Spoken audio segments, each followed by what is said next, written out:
आरंभ करते हैं। आवाज आ रही है धनश्री जी? ठीक है। हाँ सर, आ रही। ठीक है, ठीक है। देखिए, कल की तासिका में हमने एक अर्थालंकार, जिसे अलंकारों का राजा माना जाता है,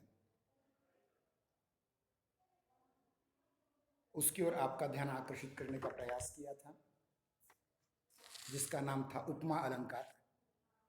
उपमा अलंकार, उपमा अलंकारों के अलग अलग भेद और जो चार तत्व होते हैं अर्थालंकारों में, उपमेय, उपमान, सामान्य धर्म या साधारण धर्म और वाचक शब्द, इन चारों का विश्लेषण किया था। उसके आधार पर पूर्णोपमा अलंकार, लुप्तपमा अलंकार, विशेष करके वाचक लुप्तपमा या वाचक शब्द लुप्तपमा अलंकार और साधारण धर्म लुप्तपमा अलंकार, और उसके उपरांत मालोपमा अलंकार, ये अलंकार हमने पूरी तरह से उदाहरण सहित आपके सम्मुख पेश किए थे। आज हम दूसरे अर्थालंकार की ओर जाने वाले हैं, जिसका शीर्षक है रूपक अलंकार। देखिए, रूपक अलंकार यह भी उपमा अलंकार की तरह सादृश्य मूलक अलंकार है, और इसकी परिभाषा करते समय हम ये कह सकते हैं, जब गुण की अत्यंत समानता के कारण उपमेय को ही उपमान बना दिया जाता है और उपमेय और उपमान में अभिन्नता दर्शाई जाती है, वहां रूपक अलंकार होता है। क्या कह रहा हूं, ध्यान देके सुने। जब गुण की अत्यंत समानता के कारण उपमेय को ही उपमान बना दिया जाता है या बता दिया जाता है, यानी उपमेय और उपमान में अभिन्नता दर्शाई जाती है, तो उसे रूपक अलंकार कहा जाता है। रूपक अलंकार में उपमान और उपमेय में कोई अंतर नहीं दिखाई देता। जैसे उपमा अलंकार में हमने देखा था कि अमुक अमुक वस्तु में और अमुक अमुक दूसरी वस्तु में कुछ सामान्य धर्म है। ये सामान्य धर्म ही उन दोनों के बीच के संबंध को व्यक्त करता है वाचक शब्द के द्वारा।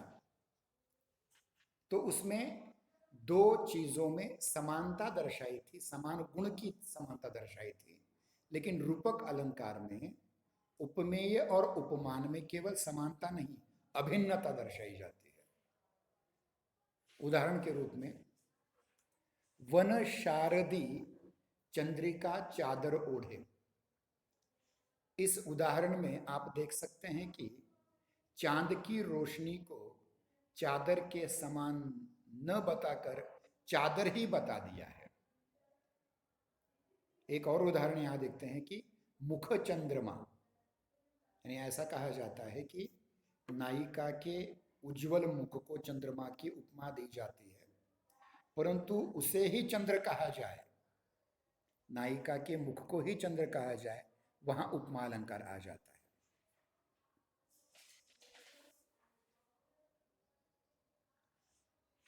यानी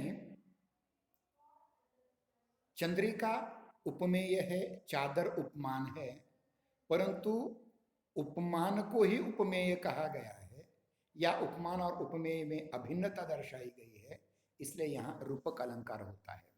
और कुछ एक उदाहरण हम देखने का प्रयास करेंगे।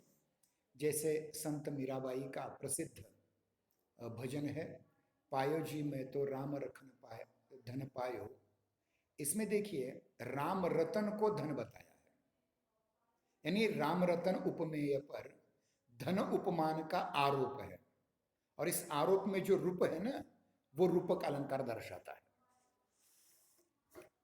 यानी राम रतन धन, ये राम नाम का रत्न ही धन है, ऐसा कहने वाली मीरा राम रतन इस उपमेय पर धन इस उपमान का आरोप करती है और दोनों में अभिन्नता दर्शाती है, यहां रूपक अलंकार हमें दिखाई देता है। यानी हम ये देख सकते हैं यहाँ कि उपमान और उपमेय में अभिन्नता दर्शाई है, मतलब राम रतन ही धन है। और ये अभिन्नता जहां होती है वहां रूपक अलंकार होता है। और कुछ उदाहरण देखेंगे। पंकज पावन किरज जामे सिर भीजे, पद पंकज पावन कीरज जामे सिर भीजे। इस उदाहरण में यह बता दिया गया है कि पैरों को ही कमल कहा है। पद पंकज पैरों को ही पंकज कमल कहा गया है, मतलब पैर इस उपमेय पर, कमल इस उपमान का आरोप होता है, इसलिए यहां रूपक अलंकार है।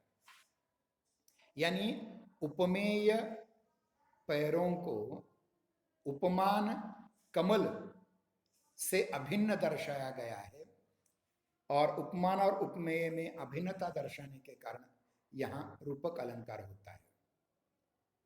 जयशंकर प्रसाद जी की एक बहुत प्रसिद्ध कविता है, बीती विभावरी जागरी, अंबर पन घट में डुबो रही, तारा घट उषा नागरी, बीती विभावरी जागरी।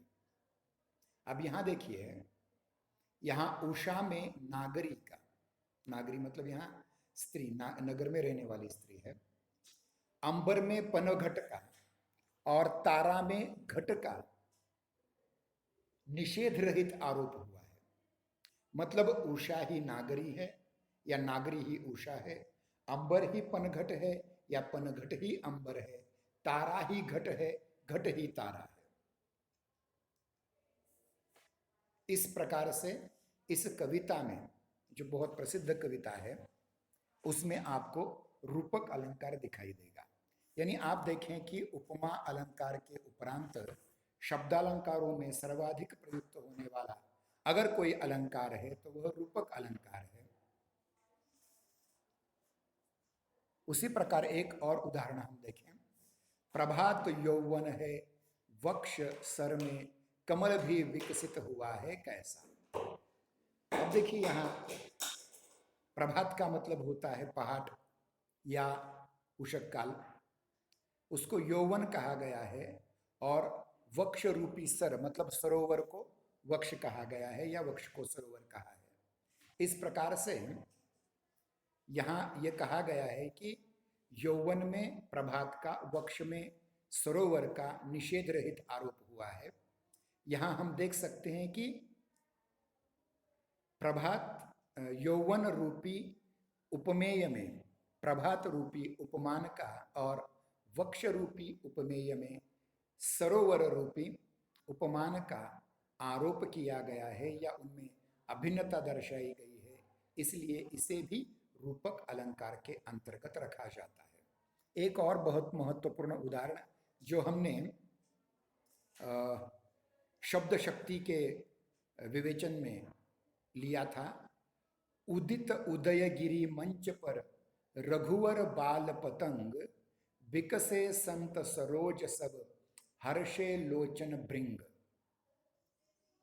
इनमें देखिए कि उदयगिरी पर मंच का आरोप किया गया है, रघुवर पर बाल पतंग यानी बाल सूर्य का आरोप किया गया है, संतों पर कमल यानी सरोज का आरोप किया गया है, तथा लोचनों पर भृंग का मतलब भौरों का अभेद रूपी आरोप किया गया है। अर्थात उदयगिरी ही मंच है, रघुवर अर्थात श्री रामचंद्र ही बाल पतंग हैं, सूर्य हैं, बाल सूर्य हैं, संत ही कमल हैं, सरोज हैं, और भक्तों के लोचन आंखें ही भृंग हैं, भौरे हैं। इस प्रकार का आरोप लगा दिया गया है, इसलिए यहाँ रूपक अलंकार के अंतर्गत ही इसे माना जाएगा। एक और उदाहरण, ये फिर से जयशंकर प्रसाद जी की कामायनी का उदाहरण है। शशि मुख पर घूंघट डाले, आंचल में दीपक छिपाए, दीप छिपाए। इस ये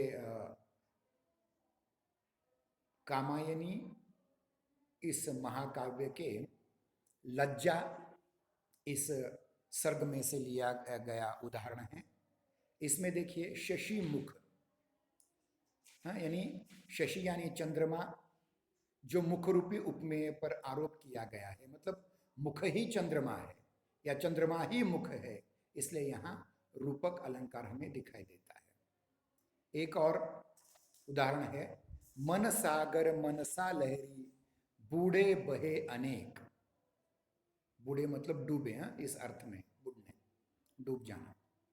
मन सागर है और मनसा उसकी लहर है और बड़े बड़े उसमें डूब जाते हैं और उस लहर में बह जाते हैं, इस प्रकार से इसका अर्थ है। इसमें मन पर सागर का आरोप किया गया है, मनसा यानी इच्छा पर लहर का आरोप किया गया है, और इसमें उपमान और उपमेय में अभिन्नता दर्शाई गई है, इसलिए इसमें रूपक अलंकार सिद्ध होता है। इसके उपरांत एक और उदाहरण हम आपको बताएंगे। विषय वारि मन मीन भिन्न नहीं होत कहूं कबहूं एक पल। अर्थात विषय यह उपमेय है, उस पर वारी मतलब पानी के उपमान का, और मन इस उपमेय पर, मीन मतलब मछली इस उपमान का आरोप है। जिस प्रकार से मछली पानी से अलग नहीं रह सकती, यानी जल बिना जल के मछली तड़प कर मर जाती है, उसी प्रकार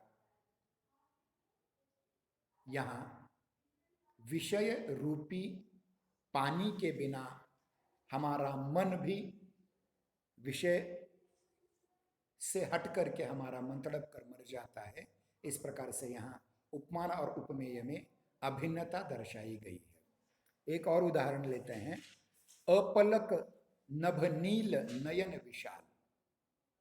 मतलब खुले हुए आकाश को अपलक नयन मतलब बिना झपकाए हुए नयन हैं, इन पर इन दोनों में साम्यता दर्शाई है, अभिन्नता दर्शाई है, इसलिए यहाँ रूपक अलंकार होता है। एक अन्य उदाहरण देखते हैं, सिर झुका तूने नियति का मान ली यह बात स्वयं ही मुरझा गया तेरा हृदय जल जात। यानी किसी के नियति में अगर कोई खतरनाक बात आ जाती है तो वह उसके सामने पराभव स्वीकार कर लेता है, इस प्रकार की यहाँ बात कही गई है।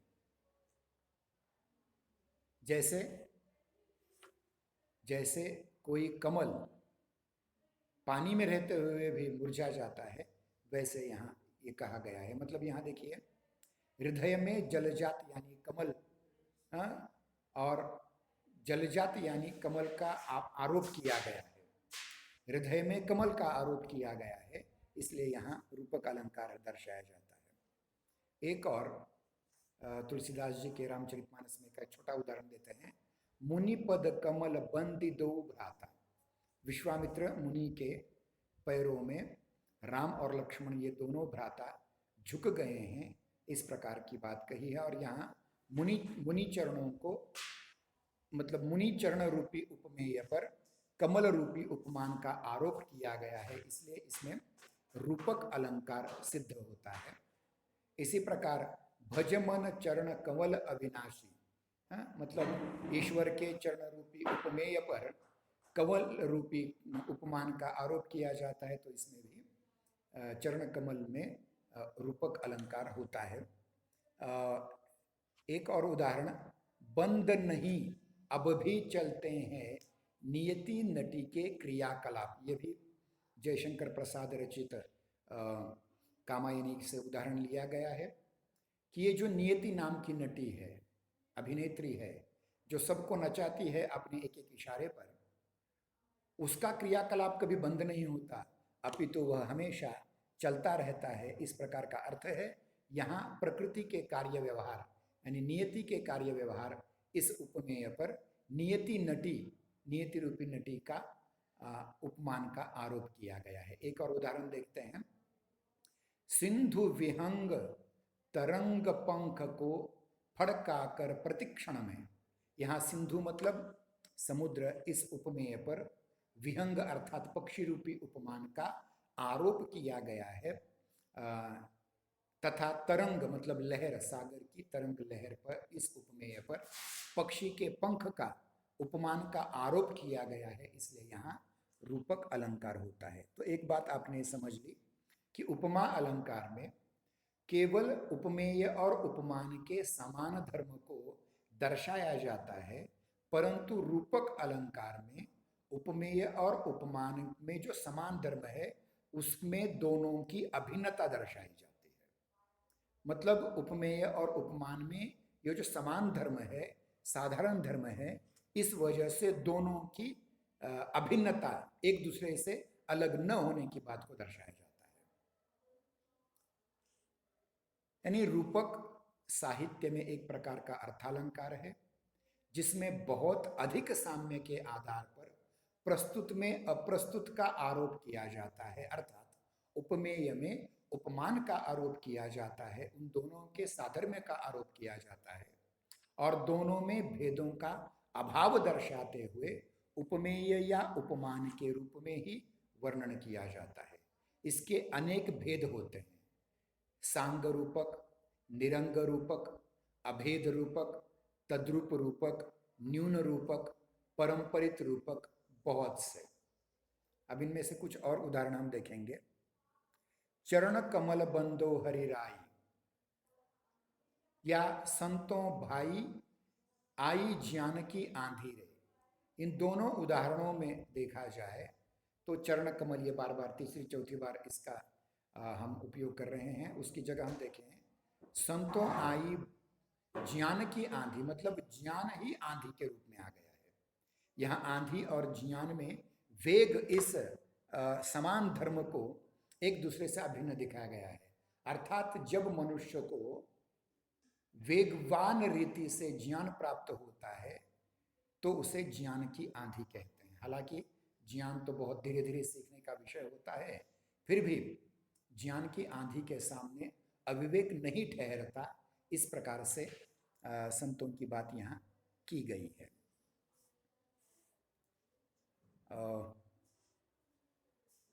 रूपक के सादृश्य और साधर्म्य में मनोवैज्ञानिक दृष्टि से भी अधिक गंभीरता और निकटता पाई जाती है। अपनी बात कहने के लिए, अपनी बात मनवाने के लिए, अपना अर्थ अभिप्रेत अर्थ पूर्णतः संप्रेषित करने के लिए कवि मानस में किसी दूसरे पदार्थ का आरोपण होता है। मुख की सुंदरता का ध्यान करते से पहले सुंदरता के चरम निदर्शक चंद्रमा का आरोपण कवि की चेतना करती है और किसी रूप में करती है। यही उसकी विविध वचन भंगिमाएं होती हैं, यही उसके अलंकारिक वर्णन में बातें आती हैं। रूपक में एक पदार्थ अर्थात उपमेय का दूसरे पदार्थ अर्थात उपमान में आरोपण किया जाता है, दोनों में अभेद स्थापित किया जाता है या एक रूपता स्थापित की जाती है, तादात्म्य स्थापित किया जाता है। यही रूपक अलंकार की प्रवृत्ति है। और ध्यान दें कि इसका एक महत्वपूर्ण बात हम और ये कहना चाहेंगे कि जब हम अर्थालंकारों की बातें करते हैं तो मैंने कल की तासिका में ही ये आपको बता दिया था कि अर्थालंकार दो प्रकार के होते हैं, एक सादृश्य मूलक और दूसरे होते हैं वैषम्य मूलक। सादृश्य मूलक अलंकारों में रूपक और उपमा और आगे जो पढ़ने वाले हैं उस उत्प्रेक्षा का समावेश होता है। उस दृष्टि से हमें ये बात अवश्य देखनी होगी कि इसमें क्या क्या महत्वपूर्ण बातें होती हैं। यानी उपमा पर विचार करते हुए, उपमा अलंकार पर विचार करते हुए सुप्रसिद्ध काव्यशास्त्री आचार्य रुय्यक ने, जो मम्मट और जय्यट के काल के थे, उन्होंने रुय्यक ने तीन प्रकार के साम्य क्या उल्लेख किया है। मतलब दो वस्तुओं में या उपमान और उपमेय, उपमेय और उपमान में जो साम्य हो सकता है वो किस प्रकार का हो सकता है। एक होता है भेद प्रधान साम्य व्यतिरेक में, अभेद प्रधान रूपक में और भेदाभेद प्रधान उपमा में। मतलब उपमा अलंकार में भेदाभेद प्रधान साम्य होता है तो व्यतिरेक अलंकार में भेद प्रधान साम्य होता है, परंतु रूपक में, रूपक अलंकार में अभेद प्रधान साम्य दर्शित किया जाता है। और आचार्य मम्मट भी, आचार्य रुयक कहते हैं, साधर में देखिए, उपमान उपमेय यो हो साधर में भेदा भेद तुल्यत्वे उपमा साधर में त्रयः प्रकाराः भेद प्राधान्य व्यक्तित्वात् अभेद प्राधान्य रूपकवत। मतलब देखिए कि जो अभी हमने बात कही थी कि रुयक, आचार्य रुयक ने साम्य मूलक अलंकारों में साम्य तीन प्रकार के कहे हैं।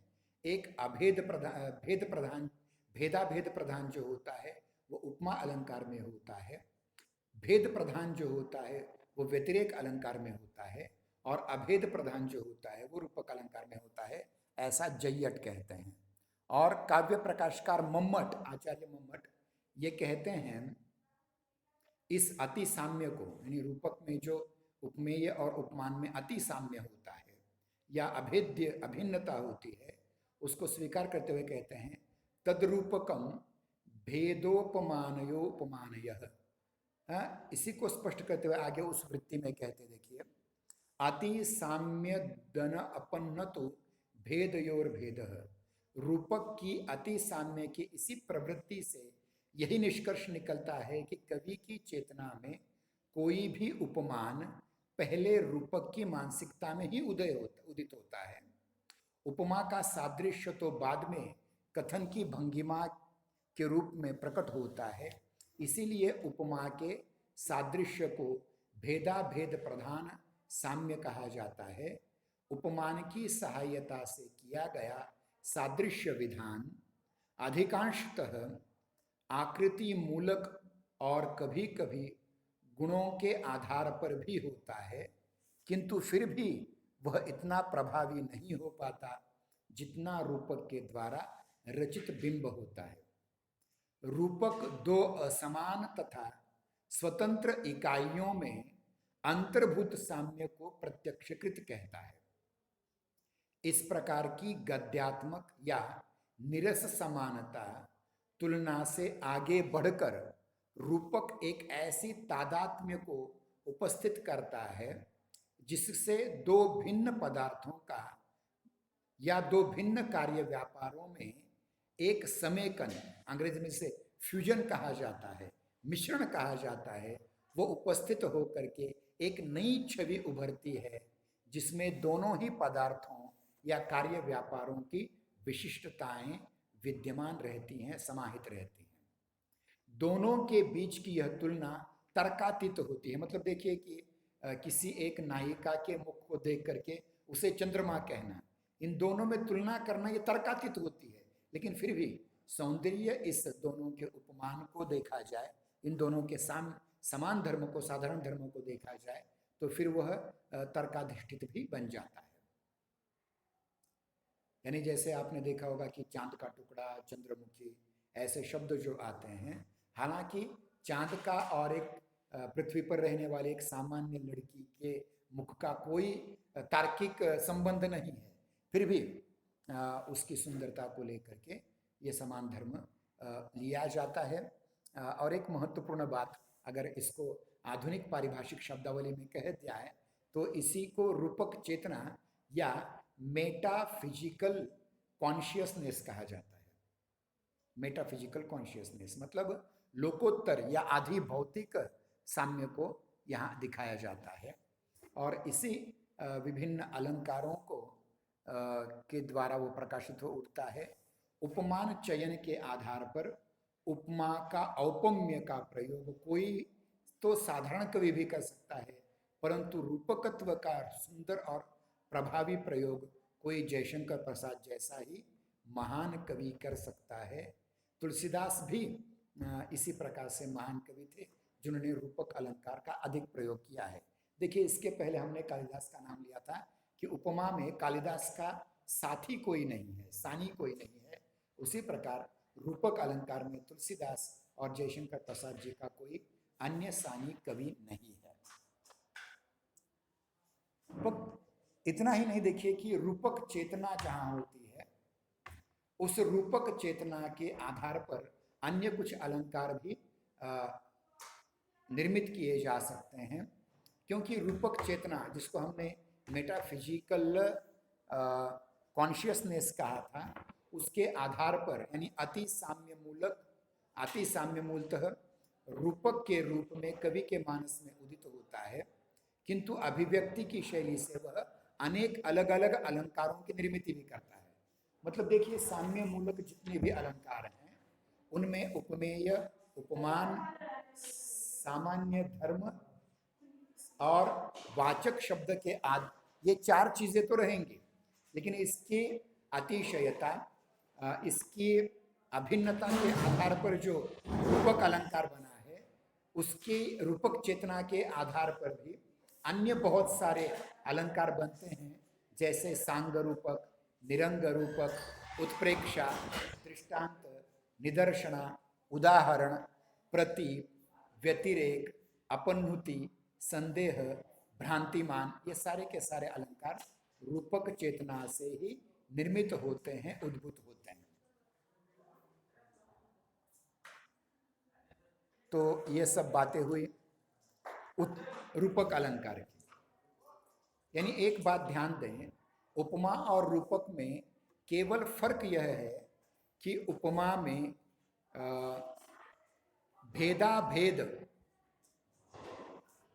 भेदाभेद इस साम्य के आधार पर उपमा अलंकार निर्माण होता है, परंतु रूपक अलंकार में यानी इस साम्य की अतिशयता पर होता है। अब अगला अलंकार की हम चर्चा कर रहे हैं। देखिए कितना समय हुआ, 26 मिनट, अभी थोड़ा समय बाकी है। इसमें हम उत्प्रेक्षा अलंकार को आपके सम्मुख प्रस्तुत करने का प्रयास करते हैं। देखिए, अब तक हमने साम्य मूलक दो अलंकार आपके सम्मुख प्रस्तुत किए थे, उपमा और रूपक। अब हम तीसरे अलंकार को आपके सम्मुख प्रस्तुत करने का प्रयास करेंगे। उसे कहा जाता है उत्प्रेक्षा अलंकार। उत्प्रेक्षा अलंकार की परिभाषा इस प्रकार है कि जहां उपमेय में उपमान होने की संभावना या कल्पना की जाती है, वहां उत्प्रेक्षा अलंकार होता है। उत्प्रेक्षा का अलंकार यह है कि उठाकर देखना, उठाकर, प्रेक्षा मतलब देखना। और इसमें इस प्रकार के अलंकार में, जैसे कि वाचक शब्द जो आता था उपमा अलंकार में, वो सा जैसा आता था, लेकिन उत्प्रेक्षा अलंकार में जनु, मनु, इव, मानो, जानो, मनहु, ज्यों, ये वाचक शब्द आते हैं। मतलब जहाँ जहाँ जिस जिस कविता में मनो, मानो, मनु, मनुह, जानो, जनु, जानहु, ज्यों, इव इत्यादि वाचक शब्द आते हैं, वहाँ उत्प्रेक्षा अलंकार होता है। उदाहरण के रूप में, सोहत ओढ़े पीत पर श्याम सलोने गात, मनहु नीलमणि शैल पर आतप परियो प्रभात। सोहत ओढ़े पीत पर श्याम सलोने गात, मनहु नीलमणि शैल पर आतप परियो प्रभात। इसका अर्थ यह होता है कि पीले रंग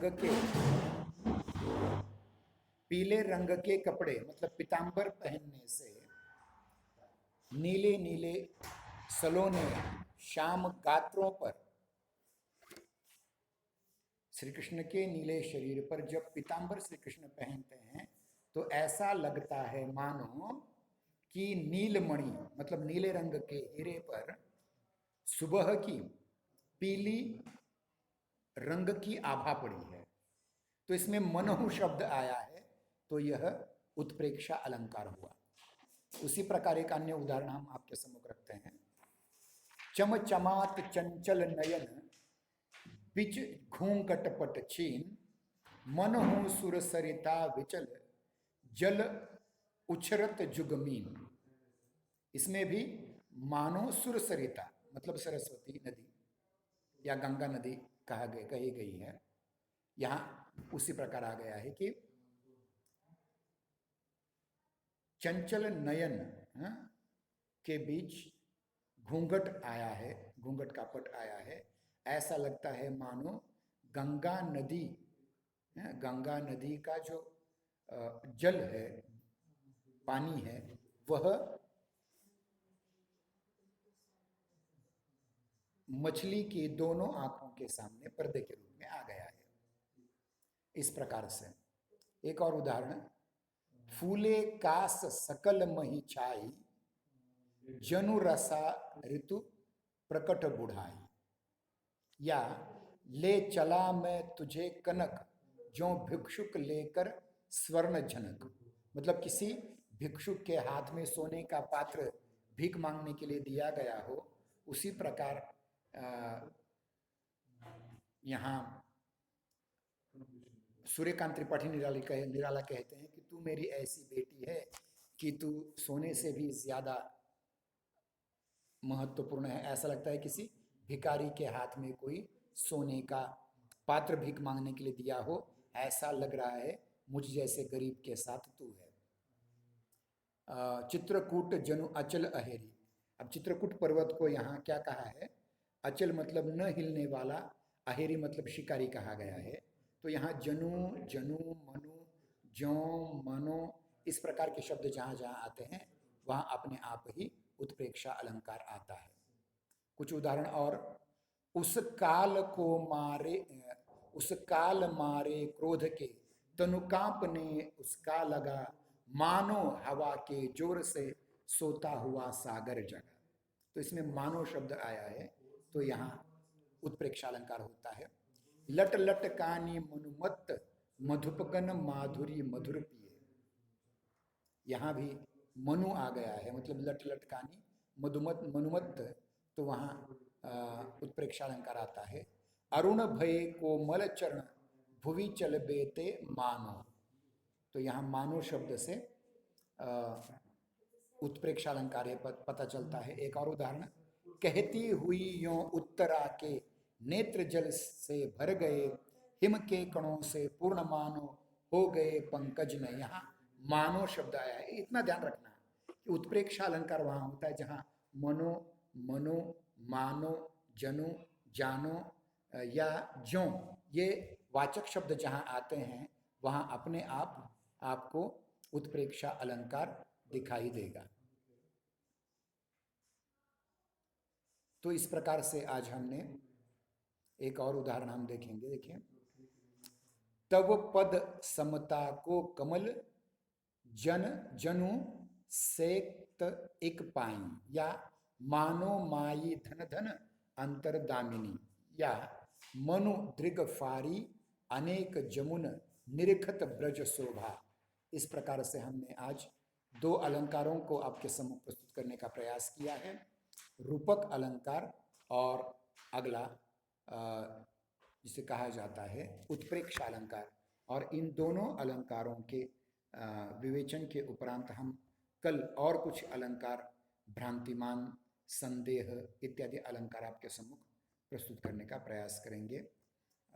लगभग हमारा भी 40 मिनट होते आए हैं, तो आज हम यहाँ रुक जाते हैं। धन्यवाद। हाँ, एक बात और, आप कभी आकर के दोनों, धनश्री और अवंती दोनों महाविद्यालय में आकर के जोशी सर से मिल लीजिए, क्योंकि जो आपका प्रकल्प का या परियोजना का जो प्रश्न पत्र है 100 अंकों का, वो किस प्रकार लिखना चाहिए, किस विषय पर आपको लिखना है वो प्रोजेक्ट, उसकी वो सारी जानकारी आपको देंगे। मैं थोड़ी देर बाद आपको दोनों को भी व्यक्तिगत व्हाट्सएप पर जोशी सर जी का नंबर भेज देता हूँ। वो आपको बताएंगे कि 100 अंकों के प्रोजेक्ट के लिए, जो BA तृतीय वर्ष में बहुत महत्वपूर्ण 100 अंक आपको प्राप्त करवाने वाला पेपर है, तो कृपया करके वो जो प्रोजेक्ट का पेपर है, प्रकल्प का पेपर है, उसके लिए आप जल्द से जल्द जोशी सर जी से संपर्क कीजिए और हो सके तो महाविद्यालय में आइए, ताकि वो सारे के सारे नियम आपको वहाँ आपको समझाएंगे। कुछ पूछना है आज आपको? ठीक है, ठीक है, आज यहाँ रुक जाते हैं।